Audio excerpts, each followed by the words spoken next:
Time now to Make Me Smarter. We bring in our old friend Mike Clay. Mike, of course, breaks down all the wide receiver and cornerback matchups for a column you write for ESPN.com Insider.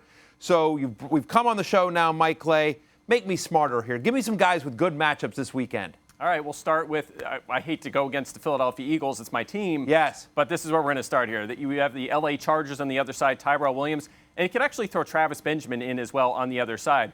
Last week we talked about a magic number, 21. That was how many times Jalen Mills been targeted this season, most in the NFL.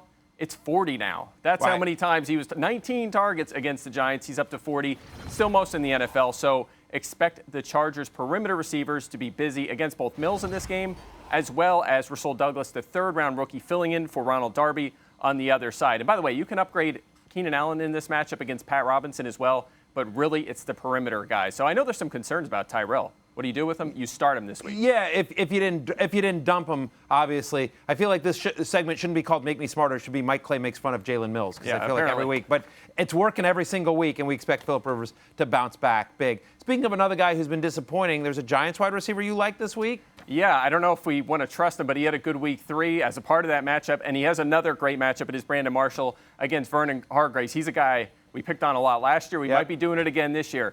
This is kind of crazy, but he has allowed the 4th most fantasy points among corners this year. Wow. He didn't play week 1. They were off on the bye. Exactly. So people forget that. Yeah, right. And last year, he gave up the most fantasy points among corners. So Marshall is on that side of the field about 70% of the time. That's where Hargreaves is as a stay-at-home corner. So you're going to upgrade Marshall in this matchup. And by the way, if Brent Grimes is out again with his injury, Ryan Smith's on the other side. You upgrade Odell Beckham as well. Worth paying the cost for Odell in DFS this weekend. All right, some guys that you're not crazy about this week in terms of their matchups. Yeah, we'll go the other direction here and start out with Stephon Diggs against Darius Slay. Now, this is what's interesting about Diggs. 70 fantasy points so far. He's been terrific. Number 1 at the position. But look at the cornerback competition. It has not been good. Devontae Harris, a reserve corner for the Saints. Ryan Smith filling in for Grimes in Tampa Bay.